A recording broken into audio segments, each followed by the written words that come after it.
This is Fresh Tracks Weekly. Hunting season is about to be in full swing for us. Next week, I am heading up to Alaska to film Jim Bachtol's bison hunt. Super excited about it, and I'm going to be up there until September.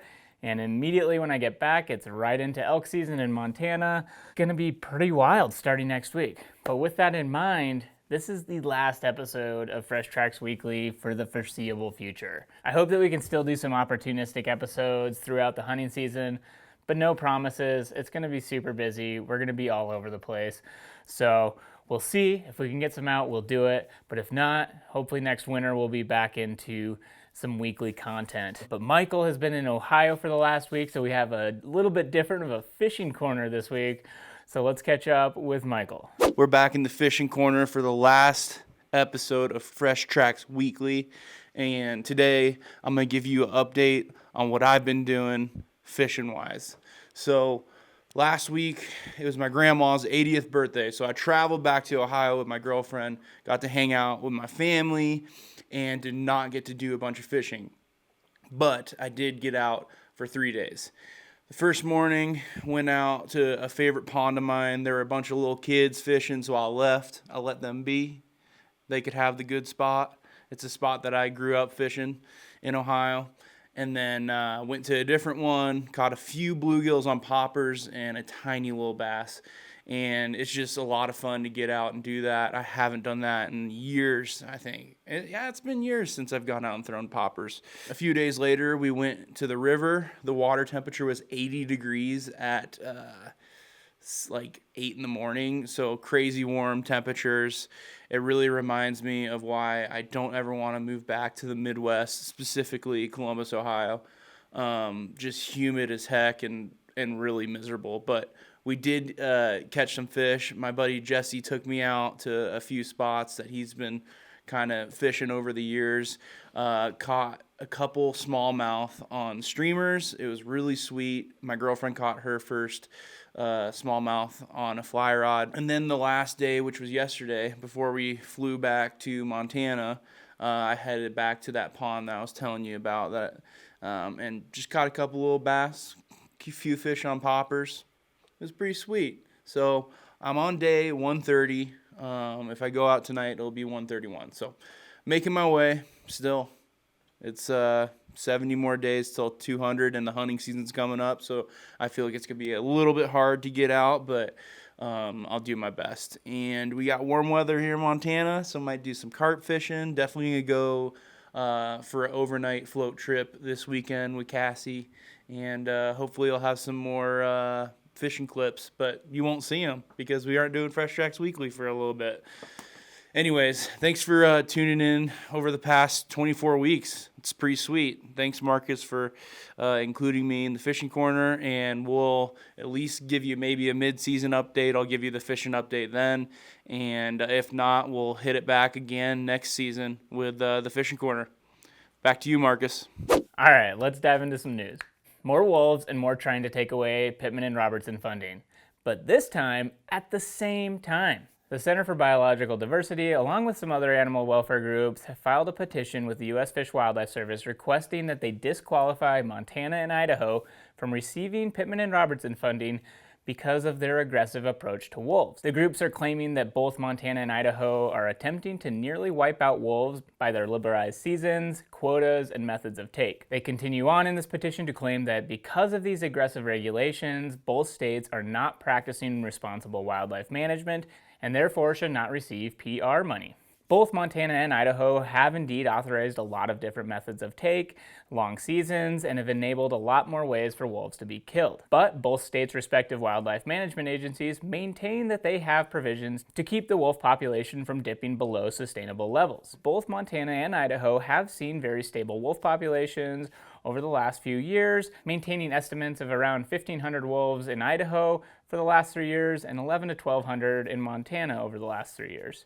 It'll be interesting to see how the Fish and Wildlife Service reacts to this petition. This next story is kind of wild. I hadn't heard about it until it was recently brought to our attention. I really wish I had more time to research it, as there's a lot of interesting facets to it. It definitely deserves a deeper dive, but Here's the overview of what I've found so far. On Utah Lake, the Utah Lake Restoration Project aims to create artificial islands to improve water quality, restore native aquatic species, and conserve water resources, among many other claims by the private company. Another big part of the plan is to also have a real estate development on the majority of the 18,000 acres that it plans to create through these islands. The company behind this is Lake Restoration Solutions. This company appears to have very deep pockets and has been putting a lot of effort into advertising and public relations to garner support for this multi-decade, multi-billion-dollar project. Here's where it kind of gets interesting. While on the surface, this project seems like a win-win, a lot of the scientific community firmly opposes the plan. A lot of scientists believe the plan will do more harm than good. There are some scientists who support the plan, but a lot of them appear to be on the payroll of Lake Restoration Solutions. Critics have pointed out that there have been shady practices surrounding this project, including poor science, lack of planning, few explanations of how they're going to accomplish all of these supposed goals. The critics have also provided examples of similar projects that have either failed or had drastic unintended consequences. The debate has been so heated that Lake Restoration Solutions is suing a Brigham Young University ecology professor for $3 million for defamation because of his criticism about the project.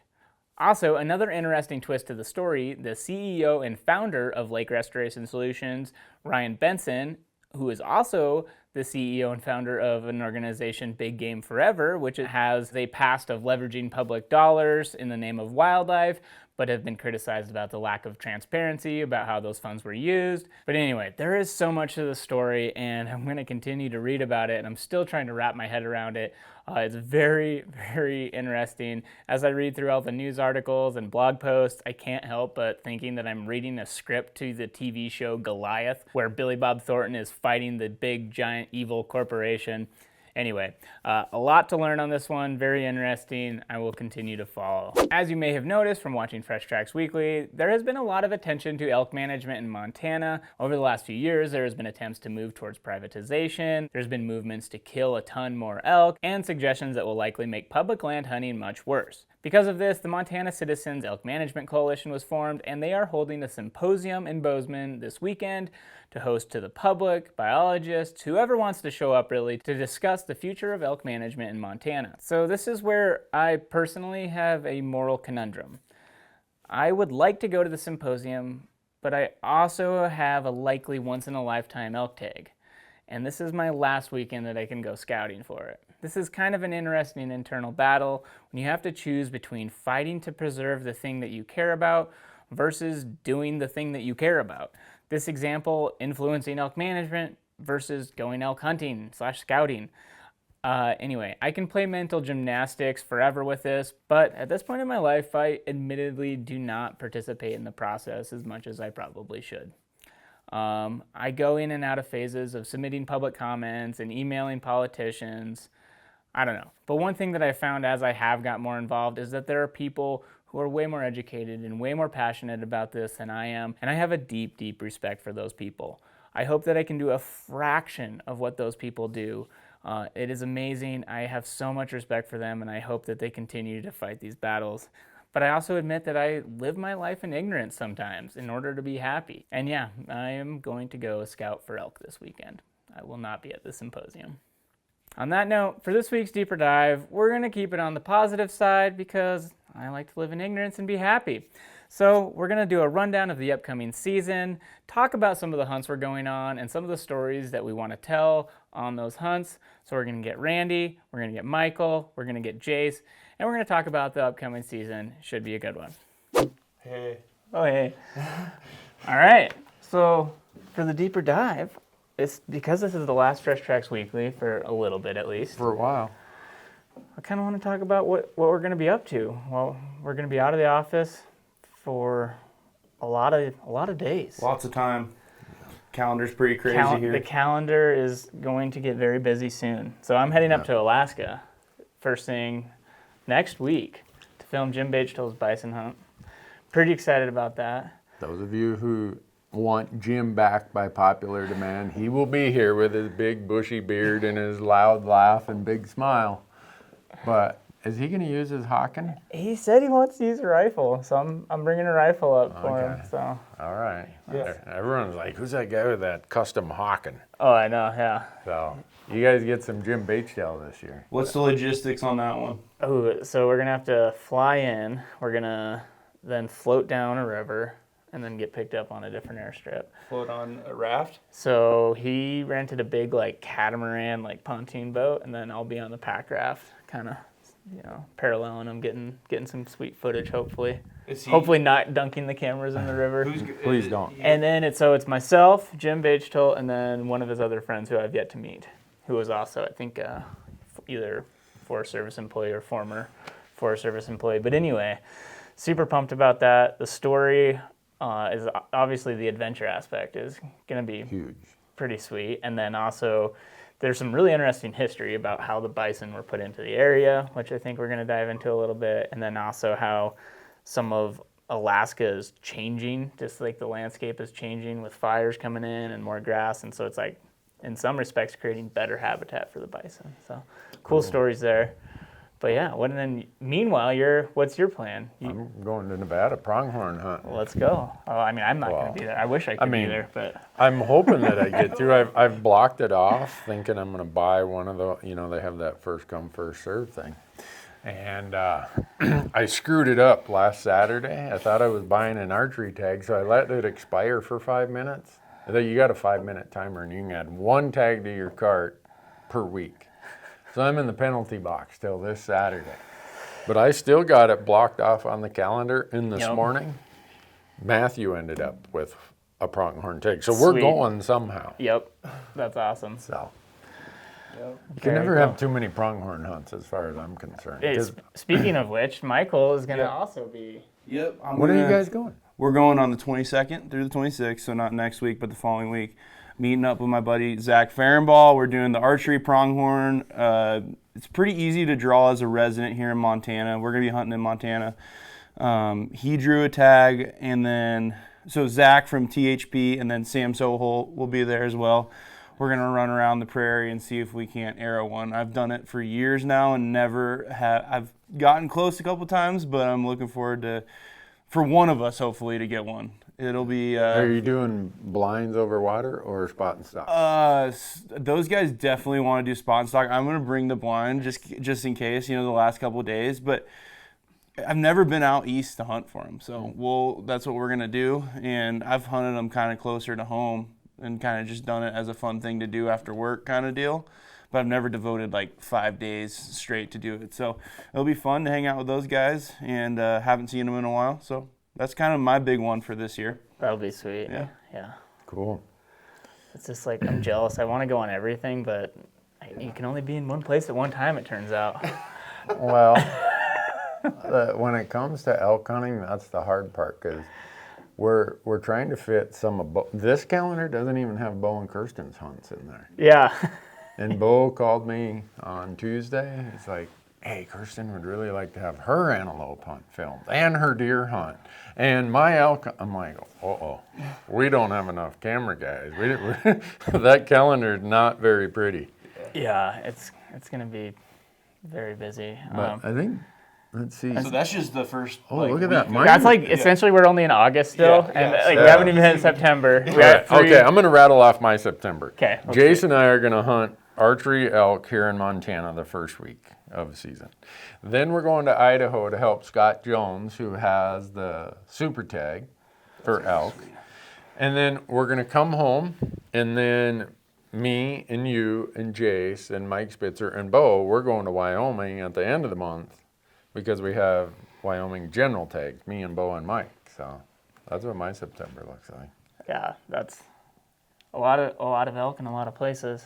Yeah. My plan is a lot of elk in one place. Mm-hmm. Any day that Randy's not telling me I need to be in whatever location, I'm going to be hunting. Hold on. Michael can vouch for this. I told Marcus, since he's got a special tag, he has the whole month off to elk hunt. Didn't I? I mean, pretty much. We got to go to Wyoming and film that, which I'm very excited about. Yeah, that's only like 5 days. And then you guys, hey, people, Jace has a wedding the first weekend of October, and so does Marcus. So we got to cut our Wyoming elk hunt short because they got buddies who are dumb enough to get married in elk season. Ethan, if you're watching, This is the last year anybody in this office gets to be in a wedding, even if it's their own, during hunting season. Last year, Michael had like 5 weddings. there's a lot of weddings. All you folks have these weddings in hunting season, and it's killing me. Anyhow. Yeah. So you got the whole month of September to elk hunt, Marcus. I know, and I'm gonna, both Kara and I have the special permit, probably once in a lifetime tag. At least I'm treating it that way, so very excited about that. And Yeah. hopefully we tag out early, but I'm gonna be picky. I'm usually not very picky, but I am going to be. Mr. Raghorn is going to be I picky. am going to try to be picky. Yeah, Michael's like, Yeah, we'll see. We'll see. Yeah. I think it's an have a innie. chance he's I think it's an innie elk. What else? We got anything else on that calendar? Oh yeah, I mean, well that's September. What's your plan in September? Just hunt elk around here. I'm gonna be in the office a lot in September, kind of helping out here and doing things here. But I'll definitely be getting out on the weekends and be getting some clips, maybe doing a little filming of myself. But don't have any planned hunts that are gonna be filmed. So, but I'm kind of excited for that. It's kind of nice to go out and hang out with some friends and do a little elk hunting on the weekends. Yeah, for sure. My October calendar, I don't have any hunts of my own in October. I have a sweepstakes winner, Sean, who do a really good Wyoming elk tag. Sweet. So going to help him. Matthew burned maximum deer points in Wyoming. So he's going to have the same tag. Yeah. When was that? You filmed that? 20, 3 years ago. Was it 3 years 2019? He'll have, Yeah. we'll have that same deer tag. And then he burned 13 pronghorn points. And some of you are probably like, well, why are you guys burning all these points in Wyoming? Because all year Wyoming has been talking about going to cutting non-resident tags to 10%. And I don't like inflation. And that's going to create some serious inflation on your Wyoming points. So this group in our team, we're like burning those Wyoming points fast. So that's why I'm going to be in Wyoming so much this year. Yeah, that should be fun. I get to take along at least on the deer hunt, so I'm excited about that. Yeah. So. And then I'm trying to squeeze in John Cushman. He's a disabled vet. He's been on our show before. He got an Idaho moose tag. And I'm trying to figure out where we find a camera guy and get a film permit. It's like, John, if you're listening, I'm scrambling, man. Yeah, well, that's an interesting story too. So that would be a cool one, but we'll see. Yeah, I have Montana antelope on the calendar, thinking that I was a shoe-in to draw. I didn't draw. Me either. Son of a gun. But Jace didn't draw. None of us drew. my buddy who is researching pronghorn did draw. He did draw. Oh. So we'll see if we can make it happen. I'm hoping that we can. Schedules are in flux, but if we can make it happen, it'd be fun to tell a story. I'm not sure if it'll happen or not. So. Cool. But regardless, he has a cool pronghorn hunt, What which else is we exciting. got? I'll try to tag along on. I'm going to try sneak in 2 days of Montana general deer. Yeah, Late October if I can. that's we're pretty spoiled in Montana when we just have like a long hunting season. It's like, oh, I can go out this weekend, and so. Yeah. But yeah, so into November.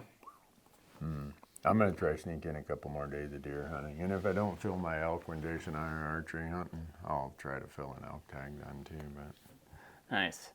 My big November excitement is Colorado mule deer, which I burnt 10 points. Getting a permit down there. I don't know if it probably didn't take 10 points, but I just wanted to go. But I think I'm excited about that one too, because I want to try to tell, I mean, the story of the hunt should be fun, and I'm going to be picky on that hunt too, because it took 10 years to get the permit, but have an idea of trying to tell the story of how the winter ranges and how Colorado's a really interesting example of just impacts on mule deer through public recreation and the traditional non-consumptive users. yeah. You know, backcountry skiers, hikers, Mountain backpackers, bikers. dog walkers, and I'm all of the above too. Right. So like, I'm not like, I don't want to like try to like, bash on those people for ruining mule deer winter range necessarily, but just like kind of talk about that aspect of the story while we're on that hunt, because it does have an impact, and there's some research looking into it, and so I think that'll be an interesting story to try to tell. And Colorado is kind of in the heyday of mule deer right now, to some respects, in terms of people are killing very mature bucks, but at the same time, there's some, areas where the wind range is degrading, the herds are declining. They're not entirely sure what's going on in every population, but some You'll have it figured out. by the time interesting you're stories. done with that Interesting hunt. stories to tell down there for sure. So, And my November is like, this is a whitetail year for me. Sweet. I got an Idaho over-the-counter leftover whitetail tag, which that's kind of was my goal for the season, is after last year having a moose tag and a mountain goat tag, I'm worried that an audience thinks, well, that's what a season should be. And that's so outside the norm for us. Right. It's normally, like, Michael, your pronghorn tag is like 90% chance of drawing. As a resident, yeah. So this year, all my tags that I have personally are general, leftover, or over-the-counter hunts. Nice. And that Idaho whitetail, that's what that's going to be. I get done with that, I head to Minnesota. I'm going back there. Yeah, that's gonna be Gonna talk about the culture of how I grew up, where everybody's got a deer camp. And their deer camp, like my buddy Dick Ferguson, his deer camp's only 5 miles from his house, but he stays there all 16 days of deer season. And that's the culture. I probably will not even see a buck, let alone shoot one. But I want to tell the story of these cultures. Oh, I think And, that's super cool. So that's my deer hunting in November. It's kind of funny that you say that yours are mostly over the counter or easy to draw hunts, because I feel like that's what I've had the majority of my life, and then now this is almost my glory tag year. I have a really good mule deer tag and a really good elk tag, and so it's like these are probably the two, in theory, highest quality hunts that I've ever drawn a permit for. So Yeah. I'm excited. Well, probably I'm going to end my season, it won't be my hunt, with probably the highlight of my year is Uncle Larry. He's an Arizona resident, drew a late rifle tag, starts the day after Thanksgiving, and he calls me up. He calls me Newhab. Hey, Newhab, I drew that blankety blank tag. I think it's my last blankety blank elk hunt. You better get your blank down here. All right, Larry, I'll be there. That's Well, awesome. I'm trying to get his brother, Uncle Mike, there, because I'm that'd be thinking if we had Larry and Uncle Mike on the same hunt, you couldn't script any better comedy than that. Yeah, the amount of trash talk is gonna be insane. Colorful trash talk. Yeah. So that's how I get to end my season. Sweet. And then your November, you kind of have a punt, but maybe. Maybe it's a toss up between doing a float hunt. I got a jet boat this year, so there's some cool access on some of these rivers in Montana. So possibly doing that, or I might, go a different way and try and get some of the guys in the office together for like a wall tent camp a couple days and do a deer hunt. There's some people here that you don't see as much and are behind the scenes that have been itching to go out and go hunting a lot, and I thought it might be fun to do that. So we'll see what the resources are available during that time and kind of go from there. But either one sounds like a lot of fun. I love hunting deer in Montana during the rut with a rifle. It's pretty sweet. Yeah. It's sweet, but you're going to hate me, Michael, because I'm trying to get that changed. All these people are hating me too. But no, I'm not trying to get it changed, but It is kind kind of. of. Just I would say our, it's kind of unfair. it's our signature culture here in Montana. know, You guys I aren't from know. here. You just don't understand. I know. Sorry, all you non-residents coming in, changing our politics. God, tell you what. know. No. Run me out of town. I've only been here 31 years, damn newcomers. Just kidding. But Jace also has a mule deer tag in Colorado, which is exciting. Yeah, he's Jace is behind the filming right camera now. right now, but That'd so be sweet. that's exciting. And then towards the end of November into December, my dad and I have coos deer tags in Arizona, rifle coos deer tags. So excited about that. He's never been down there. He's definitely never hunted down there, so I can't. Yeah. But so it'd be fun. We'd go chase some coos deer and hopefully link up with wade Zerlingo and chase quail after that. So Yeah. I can Be see your fun. dad shooting the first deer because he knows he gets to go bird hunting Right, with yeah. Wade Yeah. after that. Yeah, exactly. Marcus, So, hurry up and shoot one. Those quail are waiting for I mean, us. I don't even care if I get a deer or not. So it'll be fun. It'll be a good time. Well, that's a lot. Yeah, we got a lot of hunts, and then I mean, again, like we were saying in Montana, opportunistically, if we have any gaps in the calendar, you just go out after work. You can. I did bring my tree arm home from Ohio, so maybe doing a little tree stand whitetail hunting. I don't know if maybe our audience will like that, but I got another tree arm if you need Yeah. one. Someone sent me one. I don't even own a tree stand. yeah. But I used to do that self-film and whitetail stuff, so there's some cool river bottom around here that might. Yeah, Try there's to do some some of archery that, only yeah. areas too, Yep. and everything. So, oh yeah, it's exciting. We're still working on stories for some of them too. It's for me, I really enjoy the telling the stories outside of the story about the hunt itself too, and so it's really fun to come up with different ideas and different storytelling methods, and we got some cool plans. I think this year should be a good one. We got 3 of us tackling the film permit process. We're just about wrapped up with that. So, Yeah. and then we can start into stories, and then off we go. Yeah. But anyway, a little bit of a positive deeper dive, I hope, this week. And who knows when we'll be back. We will be back at some point with Fresh Tracks Weekly, for sure in the winter. We'll get back into it. Yeah. But yeah, thanks for watching. Thanks for following along over the last 24 episodes now. So, Whoa. but maybe we'll get an opportunistic one out during hunting season. We'll see. But All right, mid-season update or Yeah. something. But the email will still be live. If you want to reach out, you can email us at weekly@freshtracks.tv. So. Go hunting.